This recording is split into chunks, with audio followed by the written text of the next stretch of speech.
আসসালামু আলাইকুম ওয়া রাহমাতুল্লাহি ওয়া বারাকাতু।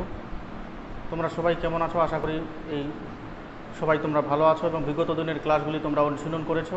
আজকে তোমাদের আবারও আমরা দ্বিতীয় অনলাইন ক্লাসের দ্বিতীয় পর্ব নিয়ে আমি হাজির হয়েছি, সারোয়ার হোসেন। তোমাদের নবম শ্রেণীর ইতিহাস বিষয় নিয়ে আজকে চতুর্থ অধ্যায়ের সম্পর্কে আমরা কিছু জানবো। এই চতুর্থ অধ্যায়টা তোমরা যদি একটু বোর্ডে তাকাও তাহলে দেখতে পাবে চতুর্থ অধ্যায়ের সম্পর্কে।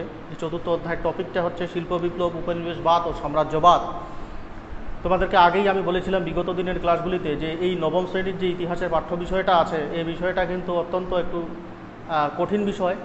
কেননা এইখানে টোটাল হিস্ট্রিটাই কিন্তু মূলত ইউরোপিয়ান হিস্ট্রি এবং আমেরিকান হিস্ট্রি বা চাইনিজ হিস্ট্রি, অর্থাৎ ইন্ডিয়ান হিস্ট্রির ছিটেফোঁটাও কিন্তু এখানে খুঁজে পাওয়া যাবে না। খুব কম ইন্ডিয়া সম্পর্কে এখানে আলোচনা করা হয়েছে। ফলে বিগত দিনে তোমরা যে ইতিহাস পড়ে এসছো ক্লাস 6 থেকে 7, 8, 9, 7, 8 এই তিনটা শ্রেণীতে তোমরা কিন্তু এই ধরনের যে টপিকগুলি আছে এই টপিকগুলি সম্পর্কে তোমরা কিন্তু জানোই না, প্রথম দেখছো। ফলে একটু হলেও তুলনামূলকভাবে এই টপিকগুলি তোমাদের যে শব্দগুলি আছে এগুলো একটু কঠিন হলেও মনে হতে পারে।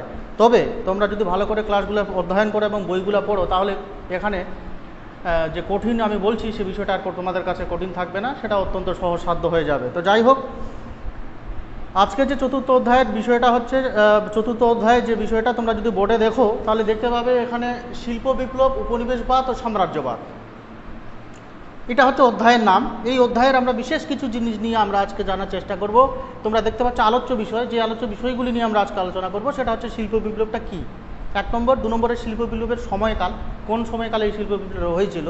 তৃতীয়ত আমরা ইংল্যান্ডের শিল্প বিপ্লবের কারণসমূহ, কেন ইংল্যান্ডের শিল্প বিপ্লবটা শুরু হলো। 4, উপনিবেশবাদ বলতে আমরা কী বুঝি এবং সাম্রাজ্যবাদ বলতে কী বুঝি। খুব সংক্ষিপ্ত আকারে আমরা এগুলি একে একে জানার চেষ্টা করব ইনশাআল্লাহ। আমরা যদি শুরুতেই দেখি যে শিল্প বিপ্লবটা কী। আচ্ছা, বিপ্লব কথাটার অর্থ আমরা যদি দেখি তাহলে একটা বিপ্লব কিন্তু কখনো প্রচলিত ব্যবস্থার আমূল পরিবর্তন ঘটায়। বিপ্লব মানে হচ্ছে পরিবর্তন ঘটায়। শিক্ষা আনে বিপ্লব, বিপ্লব আনে চেতনা, আর চেতনা আনে পরিবর্তন। তোমরা জানো এটা। তো বিপ্লব কোনো একটা নির্দিষ্ট কারণে হয় না, এর পেছনে নানাবিধ কারণ জড়িয়ে থাকে। ঠিক অনুরূপভাবে শিল্প বিপ্লব কথাটাইও কোনো একটা নির্দিষ্ট কারণের জন্য সংগঠিত হয়নি, এর পিছনেও নানাবিধ কারণ ছিল। এই সমস্ত কারণগুলির মধ্যে সামাজিক, রাজনৈতিক, অর্থনৈতিক, মূলধন, যোগাযোগ ব্যবস্থা, কাঁচামাল সরবরাহ, কাঁচামাল সরবরাহ, তারপরে উৎপাদিত পণ্য বিক্রয়ের জন্য প্রয়োজনীয় বাজার, বিভিন্ন কারণকে দায়ী করা যেতে পারে।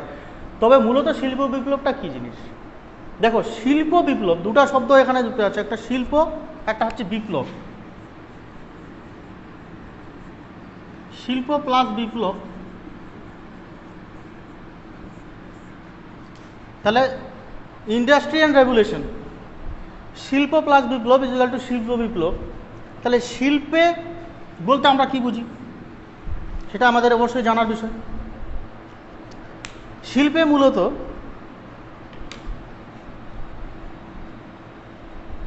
মানব জীবনে দৈনন্দিন কাজে ব্যবহৃত বিভিন্ন পণ্য সামগ্রী যখন কায়িক শ্রমের পরিবর্তে, অর্থাৎ দৈহিক শ্রমের পরিবর্তে যান্ত্রিকভাবে অল্প সময় অনেকগুলি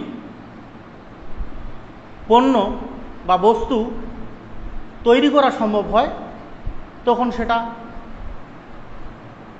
শিল্প, বা তখন সেটা যে যন্ত্রগুলি থাকে সেই যন্ত্রগুলি যখন যে জায়গায় থাকে সেটা শিল্প নামে পরিচিত। এর বিপ্লব কি, যে মানুষের কায়িক শ্রমের পরিবর্তে যখন এই শিল্পের মাধ্যমে মানুষের প্রয়োজনীয় বা নিত্য প্রয়োজনীয় জিনিসপত্র উন্নত পদ্ধতিতে খুব কম সময় বা অল্প সময় অধিক পরিমাণে তৈরি হতে থাকে এবং মানুষের দৈনন্দিন জীবনের সচ্ছলতা নিয়ে আসে, তখন তাকে আমরা মূলত শিল্প বিপ্লব বলতে পারি। এইবার প্রশ্ন হচ্ছে, এই শিল্প বিপ্লব কথাটি প্রথম কে ব্যবহার করেছিলেন। আমরা জানি এই শিল্প বিপ্লব কথাটি 1837 সালে সর্বপ্রথম ব্যবহার করেছিলেন ফরাসি সমাজতন্ত্রের লুই আগাস্তে ব্ল্যাঙ্কি। লুই আগাস্তে ব্ল্যাঙ্কি, আমি বোর্ডে লিখে দিচ্ছি, তোমরা দেখতে পাবে।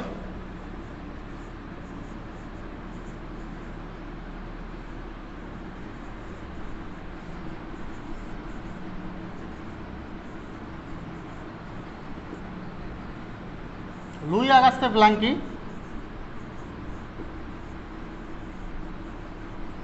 1837 সালে সর্বপ্রথম শিল্প বিপ্লব কথাটি উল্লেখ করেছিল। এটা কিন্তু একটা গুরুত্বপূর্ণ প্রশ্ন, শর্ট প্রশ্ন হিসেবে তোমাদের আসতে পারে। পরবর্তীকালে আমরা যদি দেখি তাহলে 1845 খ্রিস্টাব্দে জার্মান সমাজতন্ত্রবিদ ফ্রেডরিক অ্যাঙ্গেলস এটি পুনরায় শিল্প বিপ্লব কথাটি ব্যবহার করেছিলেন।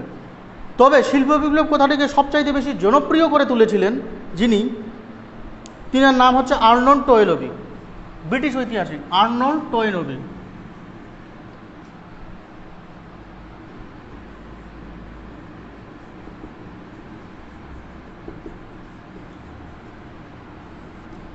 আর্নল্ড টয়েনবি শিল্প বিপ্লব কথাটিকে সর্বপ্রথম জনপ্রিয় করে তুলেছিল। তাহলে শিল্প বিপ্লব কথাটি প্রথম ব্যবহার করেছিলেন লুই আগাস্তে ব্ল্যাঙ্কি 1837 সালে। এটাকে পুনরায় ব্যবহার করা হয়েছিল 1845 সালে। 1845 সালে এটাকে পুনরায় ব্যবহার করা হয়েছিল।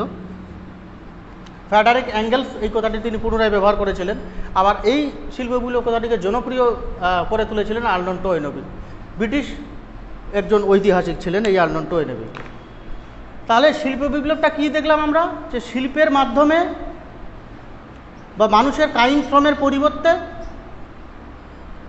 শিল্পের মাধ্যমে মানুষের প্রয়োজনীয় চাহিদা মেটানোর জন্য দ্রুততার সঙ্গে যে পণ্য সামগ্রী উৎপাদিত হতে থাকে তাকেই মূলত আমরা শিল্প বিপ্লব বলতে পারি। অষ্টাদশ শতকের দ্বিতীয়ার্ধে মূলত শিল্প বিপ্লবটা শুরু হয়েছিল। এই শিল্প বিপ্লবের সময়কাল হিসাবে যদি আমরা দেখি তাহলে আমরা দেখব 1880 থেকে 1881 খ্রিস্টাব্দ পর্যন্ত এই শিল্প বিপ্লবটা চরম আকার ধারণ করেছিল।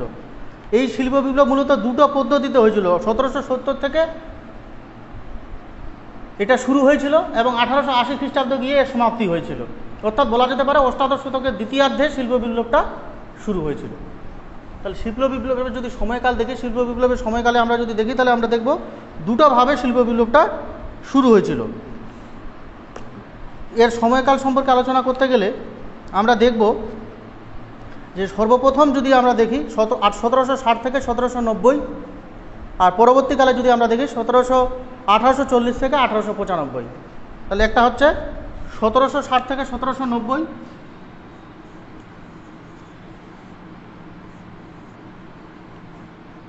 আর একটা হচ্ছে 1840 থেকে 1895।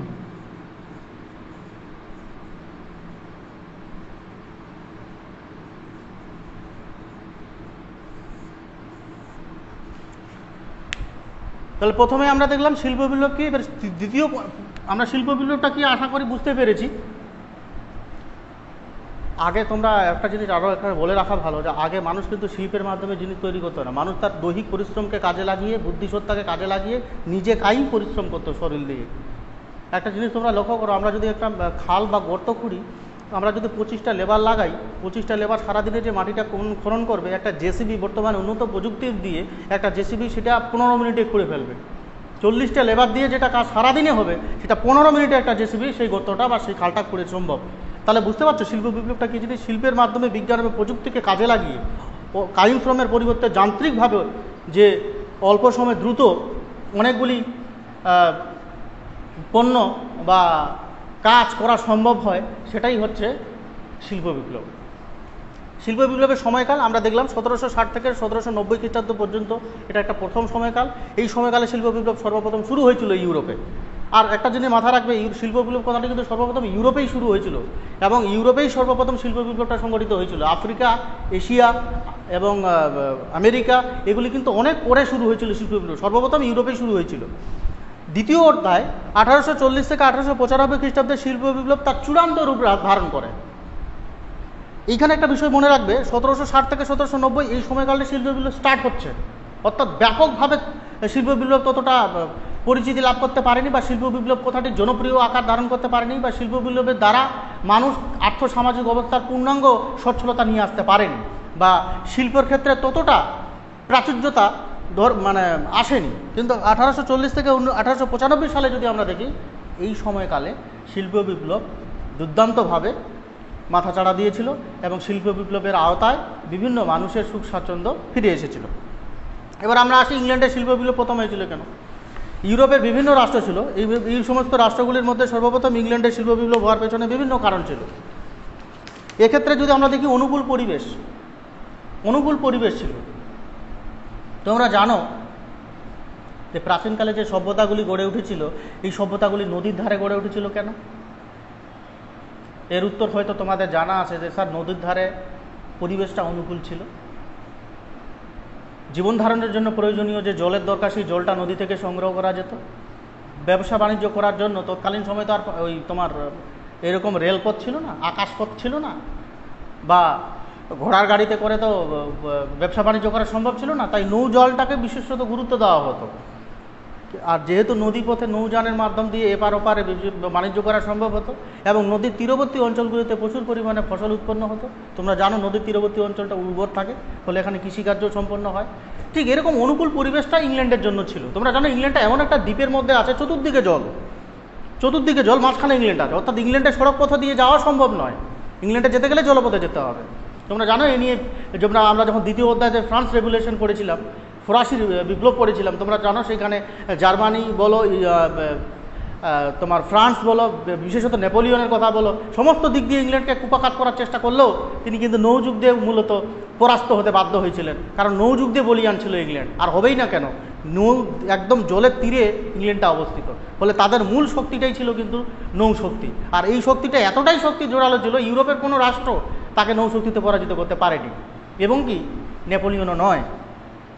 এই অনুকূল পরিবেশ ইংল্যান্ডের শিল্প বিপ্লবের জন্য সহায়ক করে তুলেছিল।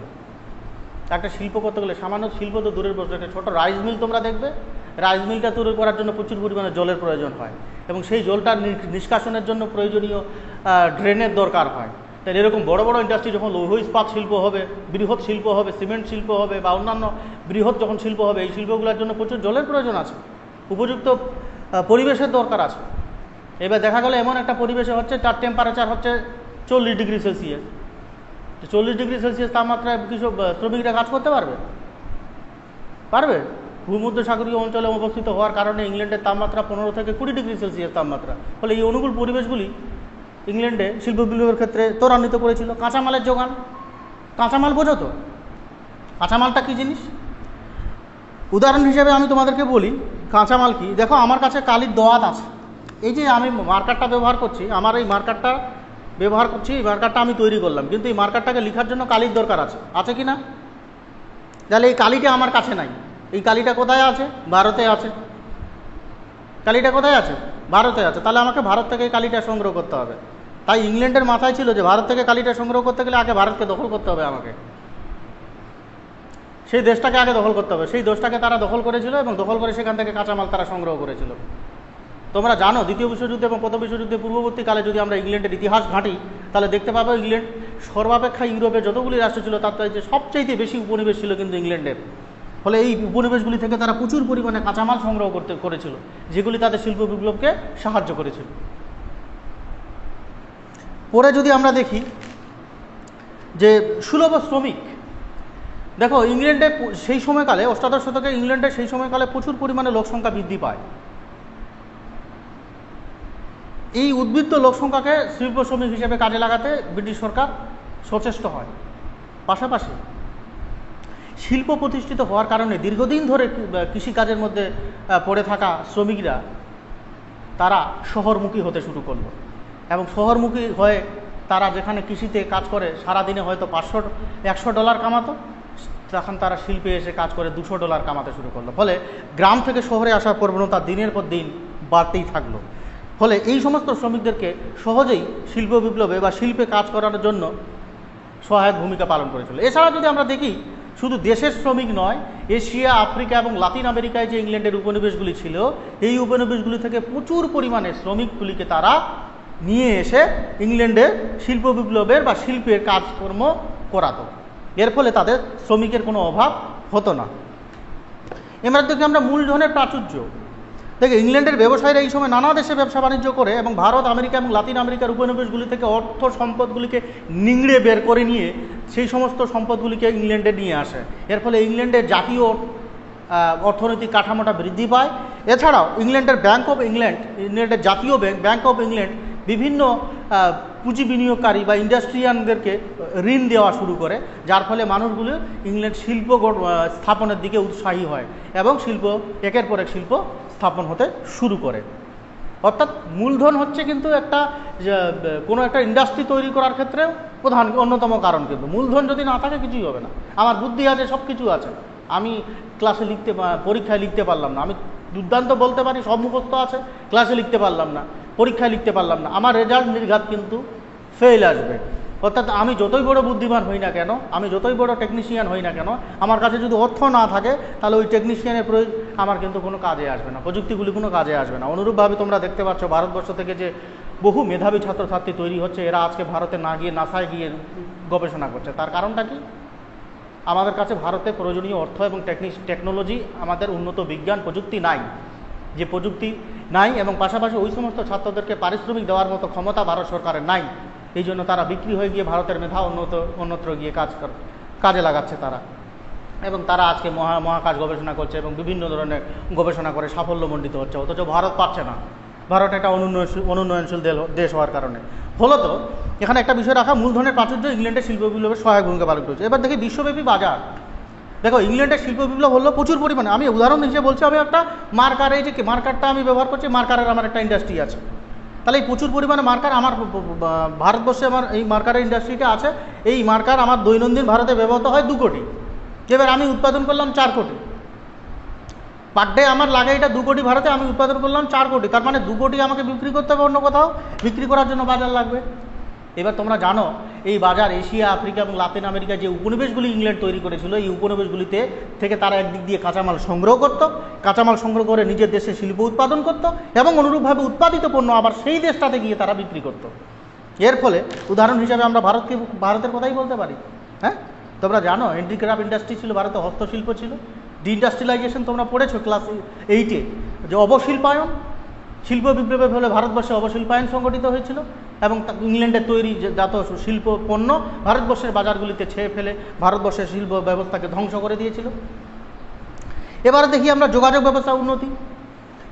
ইংল্যান্ডের ভৌগোলিক অবস্থান, শক্তিশালী নৌবহর, এগুলি তো ছিলই, পাশাপাশি ইংল্যান্ডের সুবিস্তৃত সমুদ্র উপকূল ছিল, যেগুলির মাধ্যমে তারা ট্রান্সপোর্টে ব্যবসা বাণিজ্য করতে পারত, উন্নত নৌশক্তি ও বন্দর ছিল, এবং শিল্প বিপ্লবের ফলে প্রয়োজনীয় কাঁচামাল বিভিন্ন দেশ থেকে জলপথে সহজে ইংল্যান্ডে নিয়ে আসা হতো। একটা জিনিস মনে রাখা উচিত, জানিয়ে রাখা ভালো, যে ইংল্যান্ড থেকে যে বন্দরগুলি ছিল, অর্থাৎ শিল্প থেকে যে বন্দরগুলি ছিল, অর্থাৎ ইংল্যান্ডের কয়েকটা শিল্প শহরের নাম ল্যাঙ্কাশায়ার বলা যেতে পারে, বার্মিংহাম বলা যেতে পারে, তারপরে ম্যানচেস্টার বলা যেতে পারে, এগুলো ইংল্যান্ডের শিল্পজাত শহর।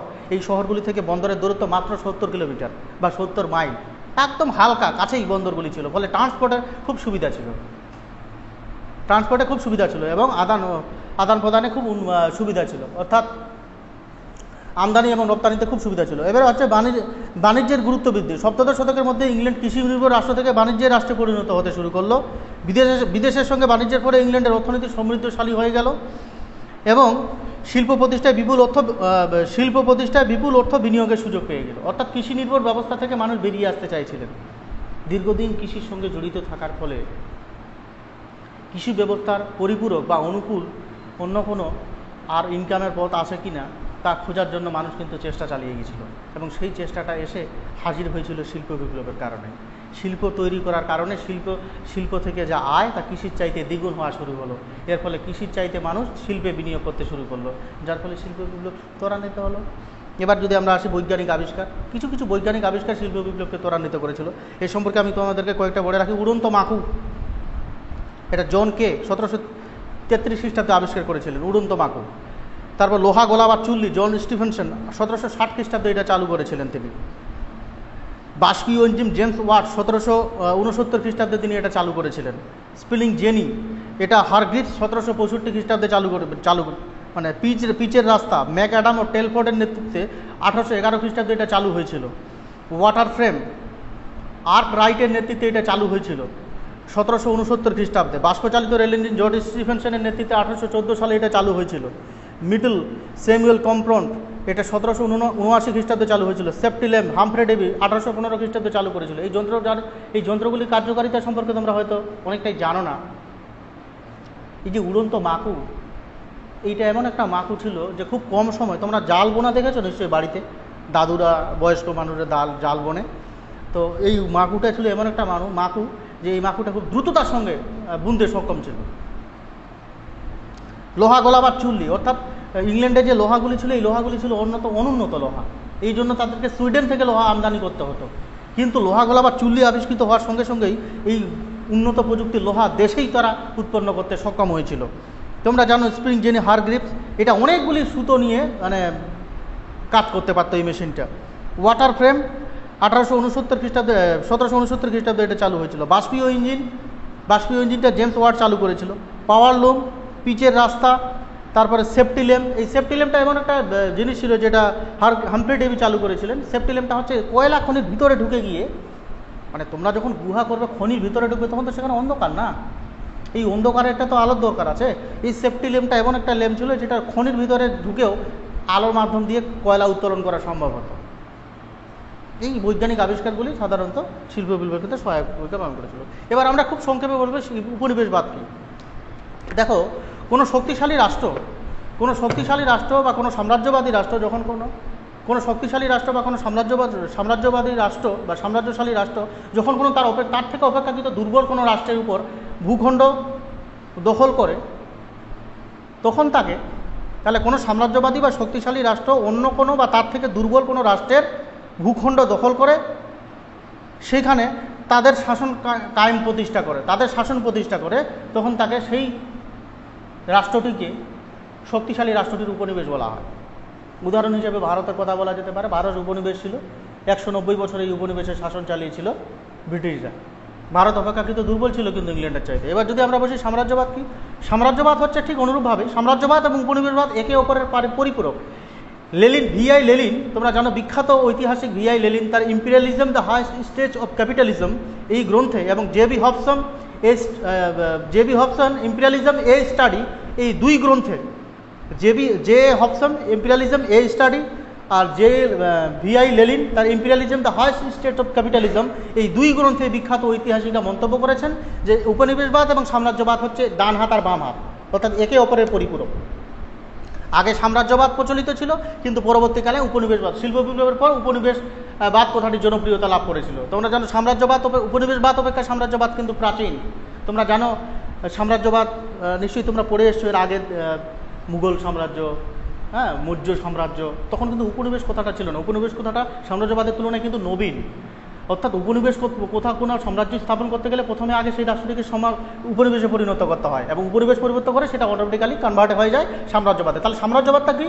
কোনো শক্তিশালী রাষ্ট্র যখন কোনো তার থেকে উপেক্ষাকৃত দুর্বল কোনো রাষ্ট্রের উপরে নিয়ন্ত্রণ প্রতিষ্ঠা করে সেই রাষ্ট্রটির রাজনৈতিক এবং অর্থনৈতিক ক্ষমতা কায়েম করে, তখন তাকে সাম্রাজ্যবাদ বলা হয়।